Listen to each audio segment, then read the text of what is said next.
Olá, queridos, a paz do Senhor Jesus. Que bom que nós estamos aqui para mais uma pré-aula da nossa escola bíblica.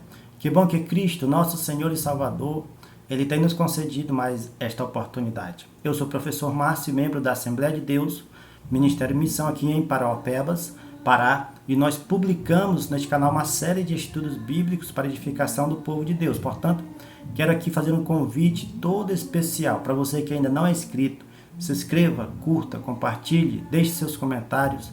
Ajude-nos a alcançar mais vidas através desse ensino tão precioso que é o ensino da Palavra de Deus. Nesta oportunidade, nós iremos publicar aqui a lição número 4 da classe de juvenis, que vai tratar do tema A Corrupção da Humanidade. O texto principal dessa lição está em Gênesis capítulo 6, versículo 12, que vai dizer: E viu Deus a terra, e eis que estava corrompida, porque toda a carne havia corrompido o seu caminho sobre a terra. Nesta lição nós estudaremos especificamente sobre a corrupção do gênero humano, de toda a humanidade. Na lição passada nós estudamos sobre como as consequências da queda afetou a natureza, as árvores, as plantas, os animais, o que aconteceu com a natureza e com a terra. Nesta oportunidade, nós entenderemos melhor com relação à natureza do ser humano, como foi que a queda, lá no Jardim do Éden, feita pelo primeiro casal, afetou de maneira profunda a natureza humana. É isso que nós iremos estudar nesta oportunidade. E logo no texto principal, nós vimos que Deus, ele entendeu que toda a terra estava corrompida, porque toda a carne, a expressão carne aqui significa gênero humano, significa todo o ser humano, estava corrompido. Por quê? Por causa da maldade do homem. Porque a maldade do homem estava avançando, crescendo, a cada dia mais o homem estava ficando mais perverso.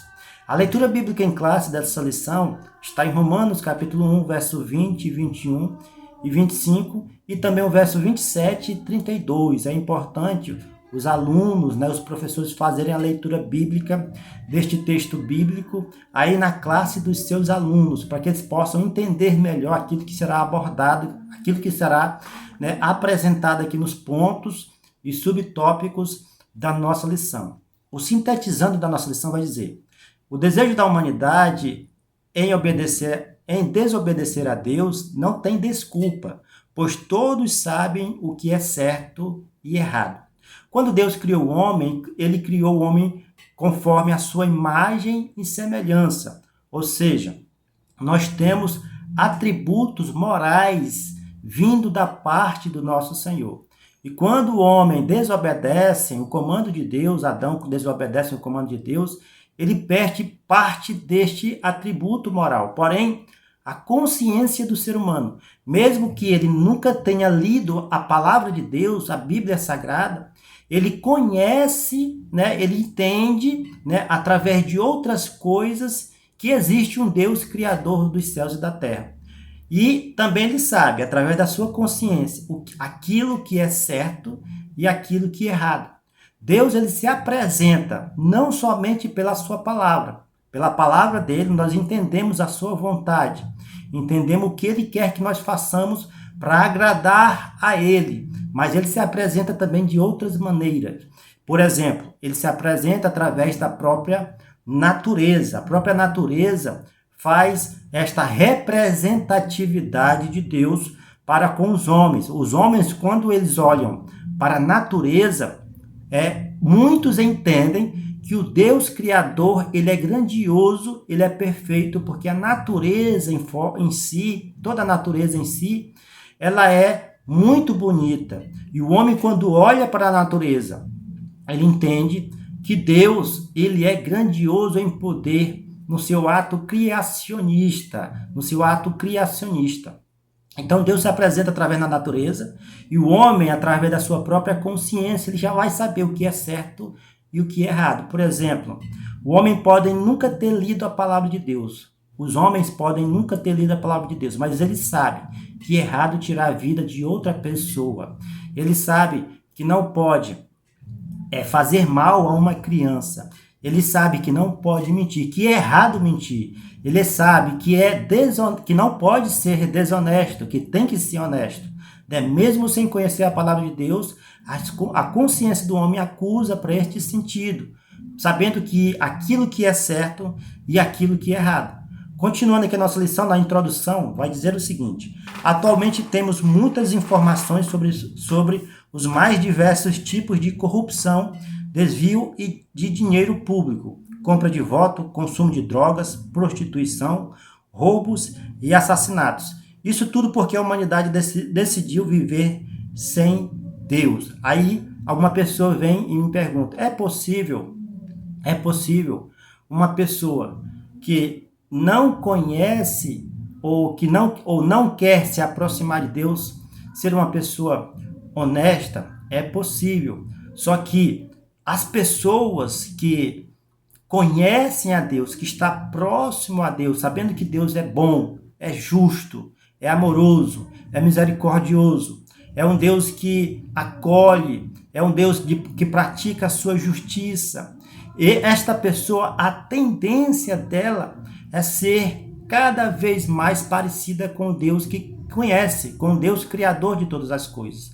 E quando a pessoa se afasta de Deus, a tendência também é essa pessoa praticar atos maus, atos ruins, porque ela não conhece o Deus amoroso. O primeiro ponto da nossa lição vai dizer o seguinte: os homens sabem a verdade. Este é o primeiro ponto. E qual é a verdade que esses homens sabem? Né? Porque estes homens, eles sabem a verdade. E será realmente que eles conhecem toda a verdade? Às vezes, a nossa mente, por causa da sociedade, pode nos apresentar, né, uma verdade que não seja uma verdade genuína, né? Uma verdade que vem do próprio Senhor. E qual é esta grande verdade? Que é o primeiro subtópico desta lição.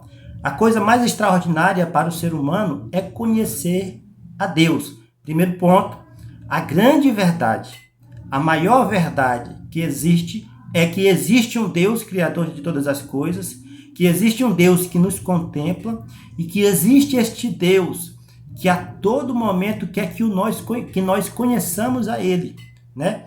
O Deus Todo-Poderoso, maravilhoso, harmonioso, inteligente, detalhista, que criou tudo dentro da mais esplêndida beleza e ordem, ou seja, aquele que é Senhor sobre todos. A grande verdade é que existe um Deus que controla todas as coisas, que está no comando de todas as coisas, que está no domínio de todas as coisas. E este Deus contempla a cada um de nós. E Ele quer que nós tornemos Ele Senhor. Por que eu digo tornemos Ele Senhor? Porque aqueles que não se aproximam de Deus não têm Deus como seu Senhor. E pratica a iniquidade, a impiedade, pratica, né, a perversidade, a maldade. E essas pessoas se distanciam de Deus e acabam deixando de ser filho de Deus e ser filho do próprio Satanás, ser filho do diabo, ser pessoas que praticam algo que o próprio inimigo das nossas almas, ele gosta, né? Então, a grande verdade que todos os homens precisam saber é que existe um Deus todo criador e que Ele é Senhor. Ele é Senhor de todos nós. E nós precisamos aceitar este senhorio, né? Sermos dignos de ser chamados filhos de Deus. Em Oséias capítulo 6, versículo 3, a própria palavra vai dizer: e conheçamos e prossigamos em conhecer o Senhor. É necessário a cada dia nós continuar perseverando em conhecer a Deus e ao seu Filho amado Jesus Cristo.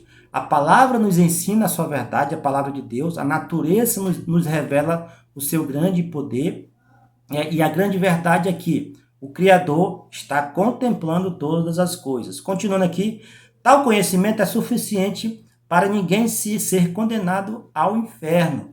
Esta é a grande verdade, todos devem admiti-la. A palavra de Deus vai dizer em João 8:32, e conhecereis a verdade, e a verdade vos libertará. libertará. Libertar de quê, irmão Márcio? Libertar do pecado, do erro, né? Através da grande verdade, através da verdade das Sagradas Escrituras, através da verdade que nos ensina e que nos direciona a estar mais perto de Deus. Segundo subtópico deste primeiro ponto, vai dizer: a grande pregação.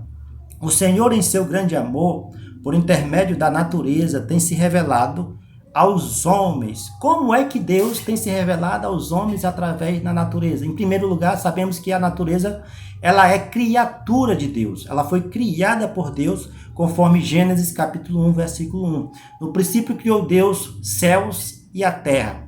E em segundo lugar, sabemos que a natureza, ela apresenta a glória de Deus e o próprio poder das obras das suas mãos. É o que diz Salmos capítulo 19, versículo 1, onde fala que os céus declaram a sua glória e a terra as obras de suas mãos. Então Deus, ele é o Criador, né, de todas as coisas, e ele, através das coisas criadas, das coisas que são criadas por ele, existe uma grande pregação que os homens fazem, e a própria pregação natural que a própria natureza faz, né, anunciando, proclamando a glória do nosso Senhor Jesus. Subtópico número 3 deste ponto vai dizer: sem desculpa. Paulo ainda enfoca que homens são inexcusáveis, inexcusáveis quer dizer que eles não têm desculpa sobre a existência de Deus. Até mesmo um ateu, ele deixou de ser ateu em um determinado momento, ele deixou de acreditar em Deus porque ele acreditava em Deus. O próprio ateu, ele acredita, ele é crente em Deus e sabe que existe um Deus. Por que eu digo isso? Porque todo ateu, um dia, ele já foi teísta, foi uma pessoa que acreditou em Deus. Todo ateu, ele antes de ser ateu, não existiria um ateu se não acreditasse, não existisse pessoas que acreditam em Deus. Então, o ateu, em contrapartida, ele é uma pessoa que outrora já acreditou em Deus, já acreditou nas coisas de Deus, né? Diante da glória da revelação divina pela natureza, o homem é inexcusável, né? Inexcusáveis. O que isso quer dizer inexcusável? Uma pessoa que não tem desculpa diante da existência de Deus. Romanos capítulo 1, versículo 20, vai dizer o seguinte: porque as suas coisas invisíveis, desde a criação do mundo, tanto o seu eterno poder como a sua divindade, se entendem e claramente se veem pelas coisas que são criadas, porque eles ficam, para que eles fiquem inexcusáveis. Todas as coisas se revela a grandeza de Deus. Todas as coisas ao nosso redor revelam que Deus é um Deus criador e que Deus é um Deus poderoso. E por este motivo, todo homem sabe, todo homem ele não tem desculpa. Ele não tem desculpa em relação à existência de Deus. Dizer que o Deus não existe, isto é indesculpável, porque Deus, ele se apresenta de várias maneiras. Ponto 2 vai dizer o seguinte: os homens desprezam a verdade, né? Então, na verdade, o que acontece? Os homens, a grande maioria dos homens que não se aproximam de Deus, eles desprezam essa grande verdade. Ponto subtópico 1, não glorificam a Deus. Pela natureza, os homens podem perceber a existência de um ser supremo, mas mesmo assim se fazem desentendidos. Com isso, não glorificam ao Senhor pelo dom da vida. Desta maneira, e cheios de si, partem para uma viagem solitária para atingir seus objetivos, seus ideais. Então nós vemos aqui que o homem, por causa desse distanciamento do homem para com Deus, eles procuram atingir os seus objetivos. Para quê, irmão Márcio? Para que eles possam, então, se sentirem prazerosos, né, e se sentirem melhor através daquilo que eles conquistam aqui na terra, né? Quando Adão se separou, perdeu a comunhão com Deus lá no Jardim do Éden, abriu-se no seu interior um vazio que só é preenchido pelo próprio Deus.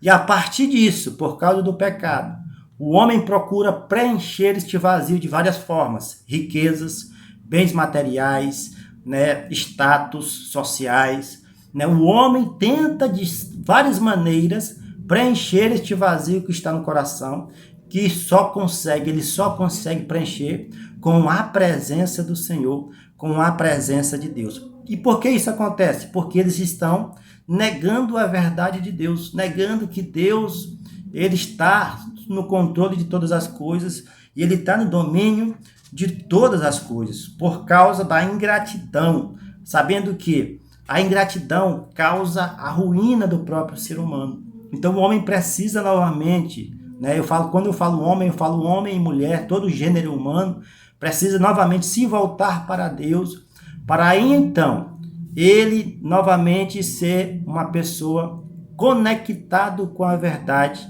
né? Ligado com Deus, né? Conhecendo, né, um pouco do amor do Senhor de Deus, do Senhor derramado por nós, e com isto ele se sentir grato a Deus, né, e amá-lo ainda mais com todas as suas forças. Quando nós conhecemos o amor de Deus, é impossível nós deixarmos de glorificar a este Deus. Estamos falando da glorificação do Senhor, né, que o homem não glorifica neste primeiro subtópico, mas quando a gente ama a Deus, é impossível nós não glorificarmos a Ele, porque Ele é amor. Em João 3,16 vai dizer, porque Deus amou o mundo, né? Deus ama todos nós. Agora nós precisamos atender, né? Receber este amor, porque é possível sim um homem rejeitar o amor de Deus. Segundo subtópico, discursos desvanecidos.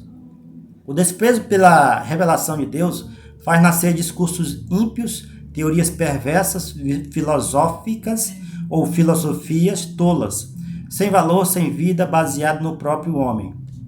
Os cristãos genuínos, porém, não são humanistas, mas ateus de si mesmo, pois entendem que somente com uma fé genuína em Deus, não em si mesmo, seguirão a vitória sobre o mundo. Ou seja, né, um homem egoísta, ele tem este pensamento.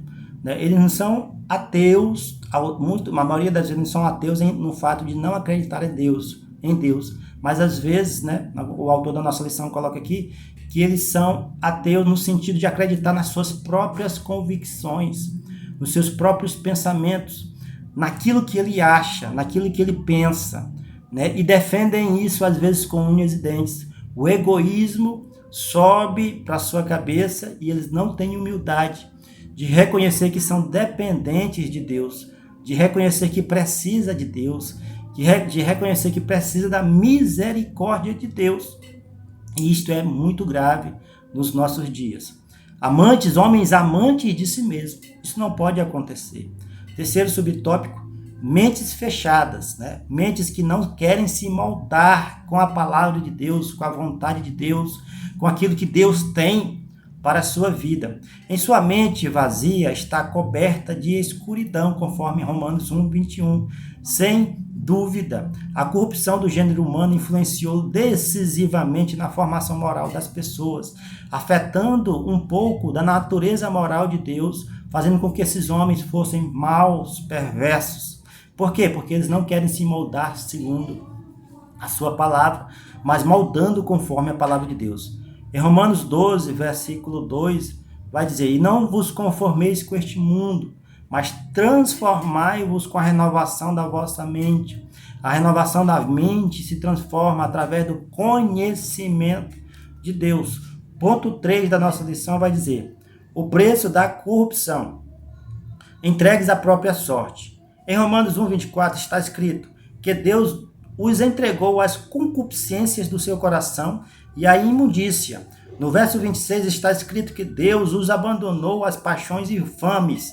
No verso 28 está escrito que Deus os entregou, né, a um sentimento perverso, porque Deus entregou à humanidade corrompida, porque Deus entregou à humanidade corrompida a sua própria sorte. Aqui está falando do capítulo 1, né, de Romanos, a partir do verso 24, que Deus entregou todos aqueles que não se aproximam a Deus, a Ele, que não querem saber dele, Deus entregou às suas próprias paixões, aos seus próprios sentimentos. Deus entregou e não direciona mais essas pessoas. O que e como é que se chama essa entrega de Deus, essa permissão de Deus para que o homem possa fazer aquilo que ele quer fazer? Se chama de livre arbítrio. O homem tem poder de decisão, poder de escolha. Ele pode fazer aquilo que ele bem entende. Ele pode fazer o mal e ele pode fazer o bem. Ele pode direcionar a sua vida para algo que seja bom diante do Senhor, e ele pode direcionar a sua vida para algo que seja ruim diante do Senhor. Aquilo que ele entende fazer, ele pode fazer. Por isso que o verso 24 do capítulo 1 de Romanos vai dizer que Deus entregou as suas próprias paixões. Paixões essas que vêm da carne, das suas próprias concupiscências. Paixões que levam ele ao próprio abismo. Só que o preço dessa corrupção, ela vai ter uma autopunição, que é o segundo subtópico deste terceiro ponto. Autopunição. O homem paga com as suas consequências, tem as suas consequências mediante os seus erros. Em Gálatas 6, 7, diz que aquilo que o homem semear, ele também ceifará. Então, o pecado, ele tem suas consequências. O mal, ele tem suas consequências. O homem, quando erra, ele tem suas consequências. Esse abandono da parte de Deus, continuando aqui no nosso segundo subtópico do ponto número 3, esse abandono da parte de Deus trouxe e traz consequências terríveis para a humanidade.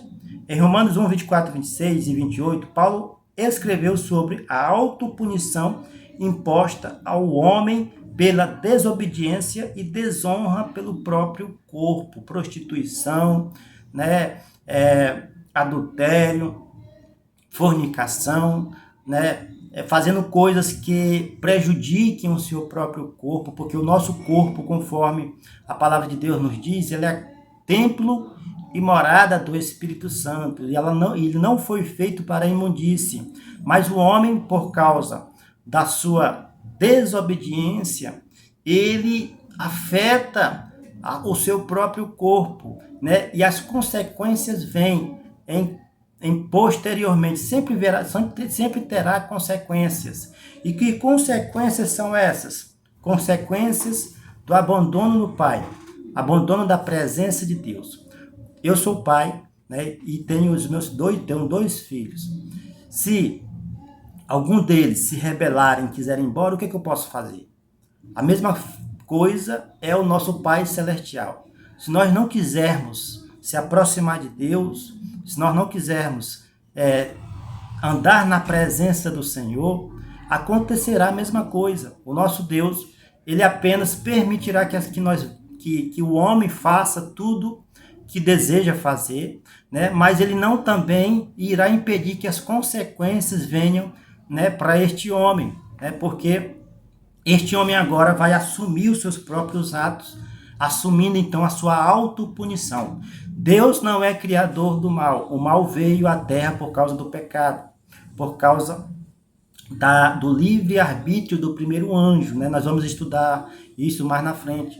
Mas o homem, ele paga com as suas más decisões, as decisões erradas.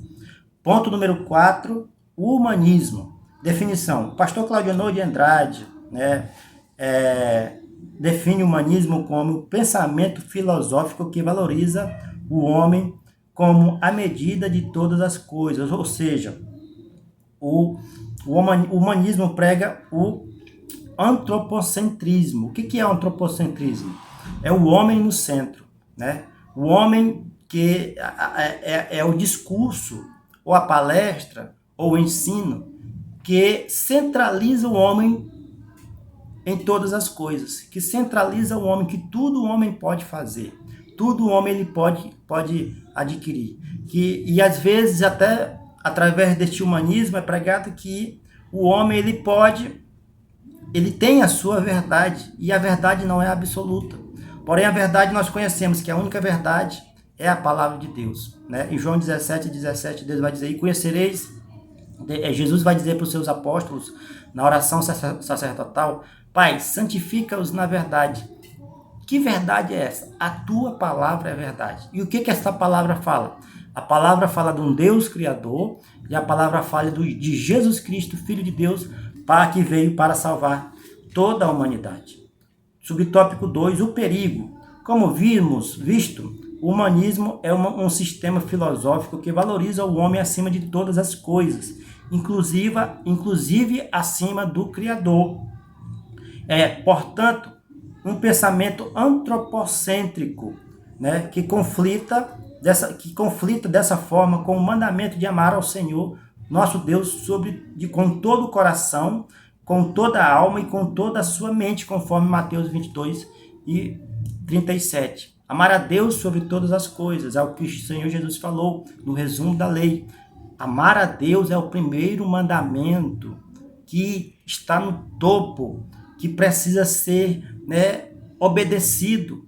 O amor a Deus faz com que nós possamos buscá-lo a Ele e conhecer todos os outros atributos, todas as outras coisas que Ele quer que nós façamos, né? Este é o perigo do humanismo, amar a si mesmo, o egocentrismo, amar a sua própria vida, né? Acima do próprio Deus, faz com que os homens pensem somente nele, sejam egoístas, sejam individualistas, sejam homens que não pensam no próximo e não pensam de como Deus está se agradando das nossas atitudes. Este é o grande perigo, né? E as consequências virão, a morte e o inferno está à disposição destes homens que não querem, né, atender à vontade do Senhor.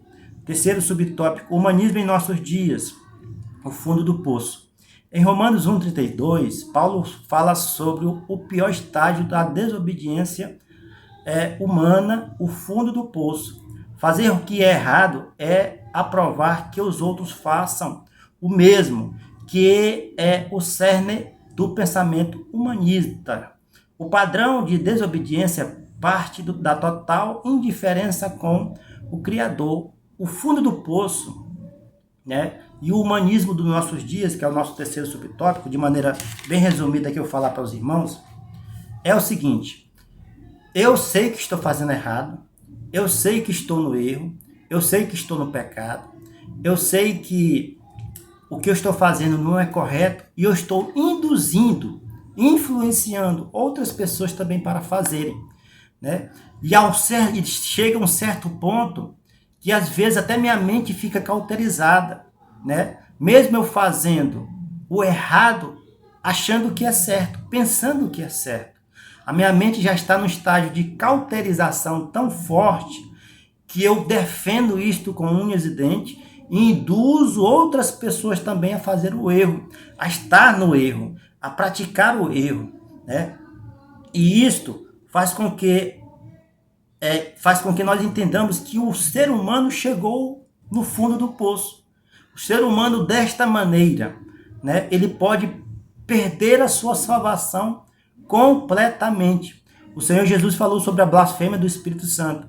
E nós acreditamos que a blasfêmia no Espírito Santo não é você zombar de uma pessoa cheia do Espírito Santo, uma pessoa que está no movimento, fazendo um movimento, né, rodando, pulando dentro da igreja. Mas nós entendemos que essa blasfêmia que o Senhor Jesus falou é o endurecimento do coração a tal ponto dessa pessoa não sentir mais arrependimento, não tem mais a possibilidade de se arrepender e com isso perder de vez, eternamente, permanentemente, a sua salvação, porque o seu coração já está endurecido, o seu coração já está, né, em um estágio de que não há mais salvação para aquele ser humano, não há mais salvação para aquela pessoa. E isto foi o que aconteceu com Judas Iscariotes, por exemplo, né? Deus, ele queria salvar Judas, o Senhor Jesus queria salvar Judas, porém, ele com a avareza, pelo amor ao dinheiro, o coração endurecido, não se arrependeu, não teve, né, um arrependimento sincero e genuíno, e por este motivo, né, ele perdeu a sua salvação. Não houve perdão para ele, não houve salvação para ele. E aí nós entendemos isto, que a blasfêmia contra o Espírito Santo é não receber o Espírito Santo no seu interior, no seu coração, porque nós sabemos que o Espírito Santo é aquele que convence o homem da justiça, do pecado e do juízo. É ele quem dá o convencimento. E se o homem endurecer o coração, o Espírito não age. Você está negando o próprio Espírito Santo. E isso vai trazer, né, vai levar o homem ao fundo do poço e infelizmente ele vai perder a sua salvação. Para concluir, meus irmãos, né, a humanidade perdeu em seus caminhos. A humanidade perdeu-se em seus caminhos. Não desejou conhecer o Senhor. Preferiu o pecado. Daí entrou o processo de corrosão moral, que culminou na mais terrível degradação. Paulo, vendo esta cena, disse que Deus permitiu a devassidão pecaminosa para a própria vergonha do homem. Que possamos orar a Deus, pedir a Deus para que a nossa mente possa cada dia estar moldada na palavra de Deus, moldada nos ensinamentos de Cristo,